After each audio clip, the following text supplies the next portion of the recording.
আজকে ৫৫তম বিজয় দিবসের এই দিনে আমি সকল শহীদদের স্মরণ করছি অত্যন্ত শ্রদ্ধা ভরে, যারা এই দেশটাকে, এই মানচিত্রকে পুনরুদ্ধার করার জন্যে তাদের জীবনকে বিলিয়ে দিয়েছেন।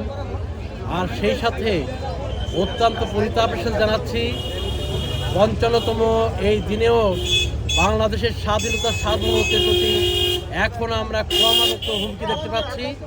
এই দেশটিকে স্বাধীন হিসেবে বেঁচে থাকা, এগিয়ে যাওয়ার ক্ষেত্রে একটা শক্তি এখানে কাজ করছে। আমি ভেরি ক্লিয়ারলি তাদের উদ্দেশ্যে বলতে চাই, বাংলাদেশের স্বাধীনতার সার্বভৌমত্বকে রক্ষা করার জন্য, অক্ষুণ্ণ রাখার জন্যে বাংলাদেশের লক্ষ কোটি তরুণ জনতা তাদের জীবন বিলিয়ে দেওয়ার জন্য প্রস্তুত আছে। এই দেশকে নিয়ে কোনো চক্রান্ত ষড়যন্ত্র আমরা সহ্য করব না, মেনে নিব না। আজকে এই দিনে উসমান হাদিকে আমরা স্মরণ করছি, যিনি স্বাধীনতা সার্বভৌমত্বের পক্ষে কথা বলতে গিয়ে আজকে গুলিবিদ্ধ এবং হাসপাতালের মৃত্যুর সাথে পাঞ্জা লড়ছে।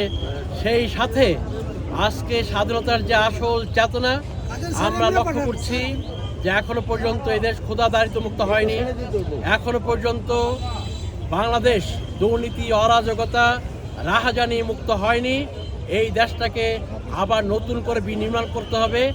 সেই শপথ আমরা আজকের এই দিবস থেকে নিচ্ছি। ইনশাআল্লাহ নতুন এক বাংলাদেশ, নতুন এক গৌরবপূর্ণ ইতিহাস ইনশাআল্লাহ আমরা নতুন করে গড়ব। এই দেশকে নিয়ে কাউকে চক্রান্ত ষড়যন্ত্র আমরা করতে দেব না। সবাইকে ধন্যবাদ।